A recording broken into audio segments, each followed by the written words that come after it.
Bem-vindo ao Tagarelando Leituras. Sabe aquela sensação de que a gente entende tudo sobre os nossos problemas, mas, na prática, nada muda de verdade? Pois é, hoje na nossa análise de Um Método, de Phil Stutz e Barry Michaels, a gente vai mergulhar numa abordagem que meio que vira isso de cabeça para baixo. A ideia é trocar a análise sem fim por ferramentas práticas para usar na hora, focadas em criar força e confiança para a gente agir agora. E olha, essa citação já abre o jogo e resume perfeitamente a filosofia do livro. A mudança de verdade não acontece só na nossa cabeça, sabe? Ela acontece no corpo. É sobre sentir uma força interna, uma capacidade de agir, e não só ficar acumulando mais e mais teorias sobre por que a gente se sente travado. E é exatamente aí que o método começa a se destacar, a se diferenciar da terapia mais tradicional. Porque, pensa bem, muita gente passa anos mergulhando no passado, entendendo a origem de cada problema, mas continua paralisada no presente. A frustração com isso é gigante, porque todo esse conhecimento, sozinho, não está gerando mudança real. O próprio coautor, o Barry Michaels, sentiu isso na pele. Sabe, os pacientes chegavam no consultório dele desesperados por ajuda imediata, e o manual dele só oferecia mais análises do passado, da infância. Era quase como oferecer um mapa para alguém que está se afogando. Ele percebeu que faltava algo essencial: o poder de agir agora. A virada de chave acontece quando ele conhece o Phil Stutz, que chega com uma perspectiva totalmente revolucionária. A ideia é: e se os problemas não fossem obstáculos que a gente precisa eliminar, mas sim portais? Portais para a gente acessar forças internas que ficam lá, adormecidas, até serem desafiadas. Ok, mas como é que a gente acessa esse potencial todo que está escondido? A resposta, que é o coração do livro, não está em mais teorias, está no que os autores chamam de ferramentas. E olha, essa definição de ferramenta é super importante. Não é sobre pensamento positivo ou uma mudança de mentalidade meio vaga. É uma ação, um procedimento bem específico para ser usado no momento exato em que o problema aparece. É algo que exige prática, esforço, é mão na massa mesmo. E esse processo de 3 passos é a grande sacada. Usar a ferramenta não é o objetivo final, é o gatilho. A ação em si conecta a pessoa a algo maior, que os autores chamam de forças superiores, como a nossa capacidade de superação, o impulso pela vida, e é essa conexão que realmente gera uma transformação que dura. Vamos falar da primeira ferramenta, que é talvez a mais fundamental de todas. Ela lida com o maior obstáculo da vida de um jeito que parece até estranho no começo: a dor.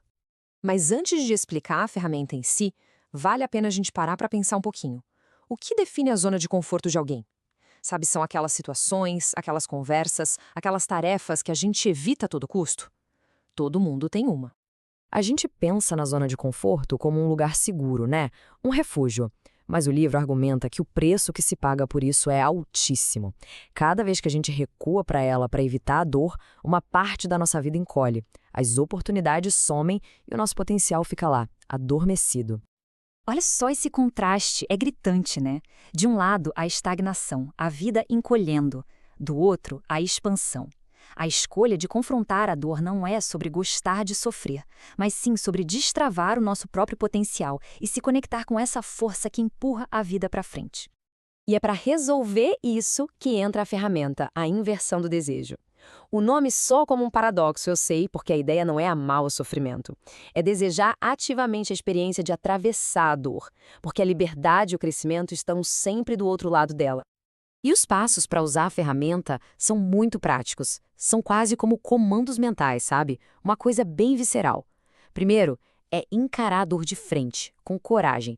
Depois, é se unir a ela, transformando o medo em desejo. E por último, é sentir a libertação que vem depois do confronto. É um processo ativo e muito, muito poderoso. Ok, na teoria, isso tudo pode soar meio radical, né? Mas na prática, o poder dessa ferramenta fica muito claro. E o livro nos dá um exemplo perfeito disso. O livro conta o caso do Vini, um comediante brilhante, talentosíssimo, mas que estava completamente paralisado pelo medo da vulnerabilidade. Ele vivia entrincheirado na sua zona de conforto e o resultado era uma carreira estagnada, presa num ciclo vicioso de autossabotagem. E aqui está o pulo do gato. O segredo de por que essa ferramenta funciona tão bem. A dor, não é uma força constante, ela reage à nossa atitude. É como um monstro num pesadelo. Se a gente foge, ele persegue e cresce. Mas se a gente vira e encara, ele perde o poder. Então, o que aconteceu? Ao começar a praticar a inversão do desejo, o Vini aprendeu a encarar o estresse das audições, a possibilidade de rejeição, tudo aquilo que ele fugia. E ao parar de fugir da dor, ele quebrou o padrão de sabotagem e, como resultado direto, conseguiu realizar o sonho que parecia impossível, um papel numa série de TV. E o mais legal é que o alcance disso vai muito, mas muito além de resolver um único problema. O objetivo é redefinir completamente a nossa relação com a adversidade em si, seja ela qual for. Resumindo, os benefícios de usar essa ferramenta são realmente transformadores. A vida deixa de encolher e passa a se expandir. Aquele potencial que estava escondido atrás do medo é finalmente liberado. A gente cria uma conexão com forças maiores e um impulso positivo que se torna difícil de parar, não importa o obstáculo. E para a gente fechar, fica aqui uma reflexão final que o livro propõe que é muito poderosa. E se os maiores problemas não forem obstáculos, mas sim as maiores oportunidades? E se cada dor que a gente evita for, na verdade, uma porta para a nossa própria força e para o nosso maior potencial? É uma ideia incrível para a gente levar para a vida. Inscreva-se, compartilhe e vem tagarelar com a gente sobre o maravilhoso mundo da leitura.